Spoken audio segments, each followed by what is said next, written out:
कहा कि शास्त्री जी ये बताइए, अच्छा एक बात ये बताइए कि राम लल्ला का तो बन गया मंदिर, राम मंदिर, अब यहाँ पर कृष्ण जी का कब बनेगा, बांके बिहारी का मथुरा में कब बनेगा? तो पता उनका बयान क्या था?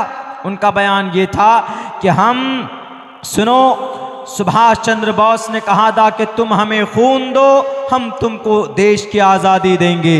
लेकिन वो शास्त्री जी कहते हैं, वो शास्त्री जी जो गैर मौजू बात कहते हैं, उन्होंने क्या कहा कि लोगों तुम हमारा साथ दो, हम तुमको हिंदू राष्ट्र देंगे, ये कहा। मीडिया वाले आज तक कुछ नहीं बोले। वाह, बहुत अच्छी बात कही। आज तक वाले, एनडीटीवी वाले भी, अब इंडिया टीवी वाले भी, एबीपी वाले भी, कि तुम हमारा साथ दो, हम तुमको हिंदू राष्ट्र देंगे। हम ये कहते हैं कि तुम हमारा साथ दो, हम इस देश को जन्नत बनाएंगे, ये बोलना था आपको। अगर हिंदू राष्ट्र बनाना था इसको, तो पूछो ना आप अपने भगत सिंह से कि क्यों अंग्रेज की गोली खाकर चले गए, आप शहीद हो गए क्या हिंदू राष्ट्र बनाने के लिए? पूछो आप मौलाना अबुल कलाम आजाद से, क्या हिंदू राष्ट्र बनाने के लिए देश का संविधान बना था?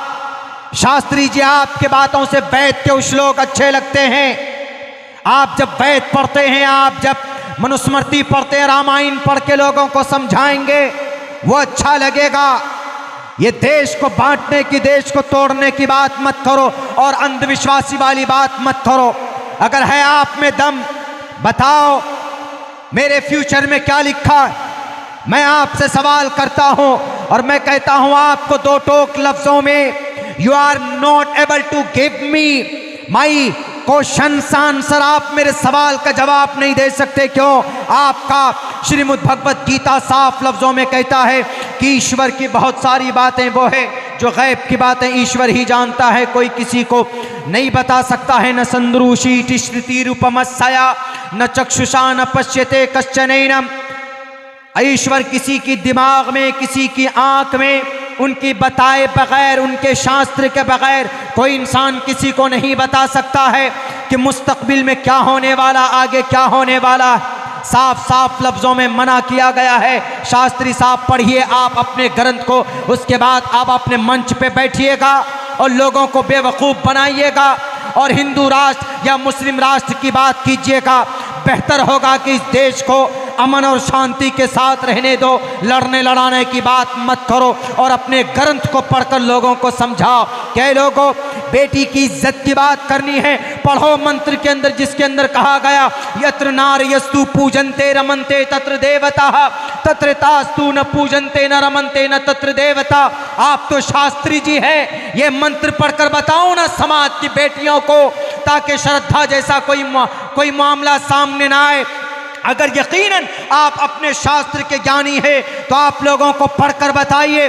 अधे पश्यस्तिपो परी संतराम पाद कौहर माते कौशल्पको, ताकि बेपर्दगी के अंदर पाबंदी लगे, किसी समाज की बेटी के सर से दुपट्टा ना कोई खिसकने पाए, किसी डॉक्टर प्रियंका रेड्डी की तरह किसी बेटी का रेप ना हो, और 31 दिसंबर की रात को जनाब को दिल्ली के अंदर उस बेटी की लाश को न घसीटा जाए। ये मंत्र पढ़कर लोगों के बीच में बताओ। कई लोगों, इस समाज की बेटियों, तुम्हारे घर में रहना सेफ है, तुम्हारे लिए सड़कों पर फिरना सेफ नहीं है, ये बात करो, ये श्लोक पढ़कर बताओ। तब आपको समझा जाएगा कि आप देश के, इस मुल्क के, आप इस हमारे एशिया महाद्वीप के शास्त्री जी हैं। आपके ऊपर ठाकुर जी की कृपा है, आपके ऊपर कृष्ण जी की कृपा है। आप ये पढ़कर नहीं बताएंगे। अगर है आपके अंदर दिल और आपका ज़मीर जिंदा तो बताओ इतना कि कोई परेशानी हो तो हनुमान चालीसा पढ़ो। जय हनुमान ज्ञान गुण सागर, जय कपीसते हो लोक उजागर। कोई काम अच्छा करते हो तो शुरू करो उससे, गायत्री मंत्र से, ओम भूर्भुवः स्वः तत्सवितुर्वरेण्यं भर्गो दिवस्य धीमहि धियो यो नः प्रचोदयात्, तो कुछ फायदा होगा। ये मंत्र पढ़कर बताओ। ये मंत्र तो आपको आते नहीं है, सिर्फ पर्चा बना लेते हो और कहते हो कि हमने चमत्कार कर दिया, हमने चमत्कार कर दिया। ये मेरा चैलेंज है आपको। अगर आप यकीनन चमत्कारी बाबा है, बताइए मेरे कितने भाई बहन, बताइए मेरे अब्बा का क्या नाम, बताइए मेरी अम्मी का नाम, मेरी दादी का नाम बता दीजिए, बस मेरे दादा दादी का नाम बता दीजिए। मैं आपके मजहब को, मैं आपके सनातन धर्म को आपके हाथों पर बैठकर कबूल करने के लिए तैयार। बताइए आप। You are not able to explain my answer, my question. नहीं बता सकते आप। खुदा के वास्ते शास्त्रों को पढ़कर लोगों को अच्छी बातें बताइए। मैं बहुत बड़ा फैन हूं एक ब्रह्मा कुमारी, शिवानी ब्रह्मा कुमारी, मैं बहुत बड़ा फैन हूं उनका। फैन इसलिए कि धार्मिक बातें करती है, श्लोक्स पढ़कर बताते हैं लोगों के लिए जो भला हो जिसमें वो पढ़कर बताती है। कभी झगड़ा नहीं करती वो, कभी झगड़ालू बातें नहीं कहती वो एक सन्यासी है, शादी नहीं की उन्होंने। जब हम पढ़ते थे बेंगलोर में, उस वक्त से उनकी स्पीच हम लोगों को हमारे टीचर सुनाते थे। इंग्लिश बहुत अच्छी बोलती, बहुत खूबसूरत अंदाज में बहुत अच्छी बातें बताती। अगर आप परेशानी में हैं तो आपको क्या करना है, कुछ मेडिकल एतबार से, साइंस के एतबार से वो कुछ अच्छी बातें बताती। बहरे कैफ गैब की बात है, गैब की खबरें सिर्फ अल्लाह तबारक व तआला को है। वमा तदरी नफ्सुम बिअय्यि अर्ज़िन तमूत। कुरान में अल्लाह ने क्या कहा, इंसान कहाँ मरेगा पता नहीं। हाँ, इंसान वहाँ जाकर ज़रूर मरेगा जहाँ की जहाँ मरेगा। अल्लाह ने वहाँ की मट्टी उसके खमीर में डाली है। जहाँ की मट्टी इंसान के बदन में है, इंसान वहाँ पहुँचकर मौत आएगी उसको। देखते हैं ना बहुत से लोग, कोई सऊदी अरब में मर जाता है, कोई कतर में मर जाता है, कोई कलकत्ते में जाकर मौत आती, किसी को बांग्लादेश में मौत आ जाती, कोई बाहर चेन्नई में, बेंगलोर में, कोई हैदराबाद में मरता है। क्यों? जहां आदमी मरेगा वहां की मट्टी अल्लाह ने उसके बदन में डाल दी। लेकिन ये सिर्फ ज्ञान, ये खबर किसको है? अल्लाह को। वमा तदरी नफ्सुम बिअय्यि अर्ज़िन तमूत। इंसान कहाँ मरेगा ये सिर्फ अल्लाह जानता है। उसके बाद फिर क्या कहा अल्लाह तबारक व तआला ने, इन्नल्लाह अलीमुन खबीर। अल्लाह जानने वाला है, अल्लाह जानने वाला, अल्लाह खबर रखने वाला है। अल्लाह के अलावा किसी को कोई खबर नहीं। यहाँ तक कि अल्लाह के नबी अलैहिस्सलातु वस्सलाम को जब तक अल्लाह तबारक व तआला वही के ज़रिए से खबर न दे दे तो अल्लाह के नबी अलैहिस्सलाम को भी पता नहीं चलता था। परेशानी के आलम में एक मर्तबा जब आप बैतुल मक़दिस गए, वाक़े मेराज का तज़किरा भी सुना होगा क़ारी साहब की ज़ुबानी। आप जब बैतुल मक़दिस पहुँचे, वहाँ से जब मेराज का सफ़र करके जब आप आए तो आपने मक्का वालों से कहा कि लोगों, मैं बैतुल मक़दिस भी गया हूँ, मैं जन्नत व जहन्नम का सैर करके आया, पहले दूसरे तीसरे चौथे आसमान से घूम करके मैं आया। तो अबू जहल और बाकी दूसरे कुफ़ार ने, मुशरिकीन ने कहा, अच्छा आप होकर के आ गए बैतुल मक़दिस चंद सेकंडों में, हम लोगों को तो कई हफ्ते लग जाते हैं और आप रात रात में घूम करके आ गए। अच्छा एक काम कीजिए, बताइए तो बैतुल मक़दिस में कितनी खिड़कियां हैं, कितने दरवाजे हैं? तो अल्लाह के नबी अलैहिस्सलाम फरमाते हैं कि उस वक्त मुझे इतनी दिक्कत हुई, इतनी परेशानी हुई कि मैं जलील होने वाला था, मैं रुस्वा होने वाला था। क्यों? कोई भी आदमी सवाल कर सकता। बोलते हैं ना, हम में से किसी को कोई अगर कहीं जाता है, मैं आगरा का ताजमहल देख के आया हूँ, तो आदमी जो पहले से देखा हुआ होता है वो कहता, अच्छा बताओ तो आगरा का ताजमहल देख कर क्या है, कितने गेट है उसमें, अंदर कैसे घुसते हैं, खिड़की कहाँ पे है बताओ, वो वाला पिलर दिखने में कैसा लगता है, ज़रा बताओ तो। आगरा का ताजमहल, उसके चारों मीनारें जो चारों तरफ वो ऐसे झुके हुए, नहीं ऐसे झुके हुए बाहर की तरफ, ताकि आंधी तूफान आए गिरे तो ताजमहल महफूज रहे, वो बाहर की तरफ नीचे की तरफ गिर जाए, अलग गिर जाए। तो कोई आदमी कह सकता है कि ज़रा बताओ दिखने में कैसा लगता है।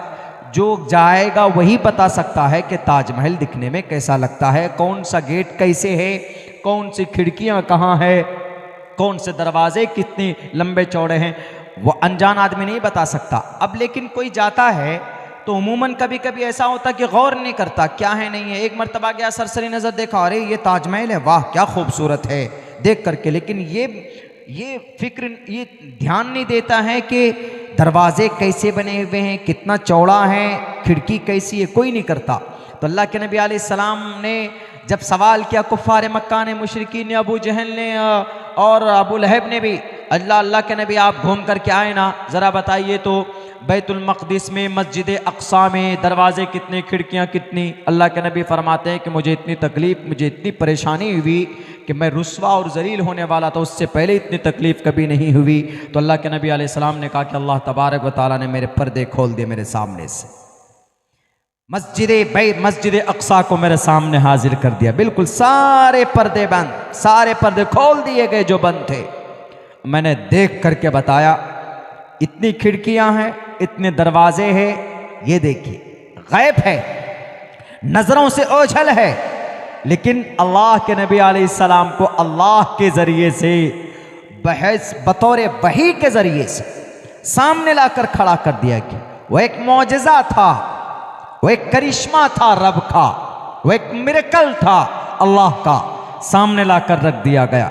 वरना अल्लाह के नबी अलैहिस्सलातु वस्सलाम जानते तो अल्लाह के नबी अलैहिस्सलाम कहते कोई बात नहीं, मुझे कोई दिक्कत नहीं, मैं तुमको बताता हूँ। इससे साफ पता चलता है कि गैब की खबर अल्लाह को है और अल्लाह तबारक व तआला अपने रसूल और नबी में से जिसको चाहें उसको गैब की खबरें बता देते हैं।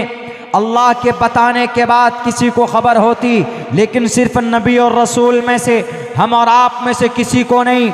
हम और आप में से अगर कोई अल्लाह का वली बनेगा तो अपनी इबादत की वजह से, अपनी रियाजत की वजह से अल्लाह तबारक व तआला कुछ चीज़ें उनको इन्फॉर्म कर देता है, जिसको हम लोग कश्फ बोलते हैं। इल्हाम हो जाता, कश्फ हो जाता है, उस चीज़ की हकीकत को अल्लाह तबारक व तआला उसके सामने खोल देता है। वरना इस धरती के ऊपर क़यामत कब आने वाली अल्लाह के अलावा किसी को पता नहीं। बादल कब बरसेगा अल्लाह के अलावा किसी को खबर नहीं। माँ के पेट में क्या है अल्लाह के अलावा किसी को खबर नहीं।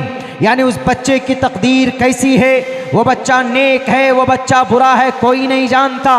उसके बाद फिर इंसान कल होकर क्या करेगा, क्या कमाएगा, कहाँ जाएगा, कौन सी हरकत करेगा, अल्लाह के अलावा कोई नहीं जानता।